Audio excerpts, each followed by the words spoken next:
Joining us now, Laffer Tengler Investments CEO Nancy Tengler. So Nancy, what's your reaction to that report? By the way, thanks for joining us tonight. What do you think of what happened today? Well, as usual, Liz, I mean, the press conference, we always get these big statements, and then they're often and almost always reversed later. I thought there were a couple of noteworthy things. First, the vote was unanimous, and the Fed really likes that. I would like to see some dissension so we know that there's actually discussion going on.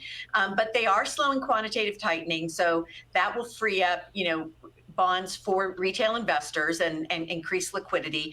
And he did say, yep, we're sufficiently restrictive. But what was really interesting to me was that he mentioned that they will be prepared to act if the labor market weakens. And as you know from last week when I was on, we think the labor market is starting to roll over. 284,000 fewer full-time jobs than a year ago, March, and higher part-time jobs. Average work week has gone down. Wages have rolled over despite the employment cost index report. So I think there are things to be concerned about if you're the Fed, and that's why I think they will have to cut this year. Well, you know what needs to be cut too is government overspending under this White House. Trillions of dollars.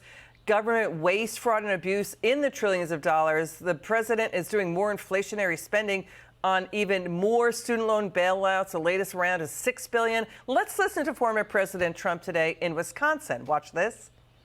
On top of all that, Biden has just declared that if he gets 4 more years, he will drench the middle class in the largest tax increases in the history of our country. But when I'm in the White House, the Biden economic bust will quickly be replaced with the Trump economic boom. When I left office, we handed Crooked Joe the fastest economic recovery. It was the fastest recovery, think of this, economically, ever recorded. The stock market was at a record high. The price of gasoline was $2 and even less than that a gallon. We're going to terminate his Green New scam. It's going to be terminated, and we're going to end this war on American energy. We're going to drill, baby, drill. We're going to bring down your energy costs.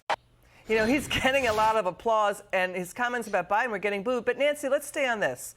So that's Trump outlining his policies. He's campaigning on policies. His poll numbers have been going up, and notably in the swing states. Biden is campaigning on raising taxes by getting rid of the Trump tax cuts. Even Jimmy Carter did the opposite. Jimmy Carter campaigned on tax cuts, tax rebates, tax credits, tax exemptions. Even Senator Bernie Sanders applauded the Trump tax cuts, helping 91% of middle-class Americans. But now you got Biden's Treasury Department putting DEI into tax policy based on race. They're going to increase taxes, they're saying, on capital gains. Because why? They claim it will cut racial inequality for Black and Hispanic families. Don't minorities own small businesses? They're going to get hit with a 44% tax hike under Biden if he gets reelected. Yeah, no, it's terrible. It's terrible policy.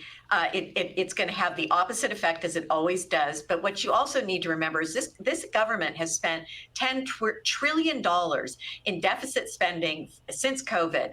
And that, my friend, is what's driving inflation up. We've got way too much spending. And with interest rates higher, the debt servicing costs are going to become a bigger burden on Americans.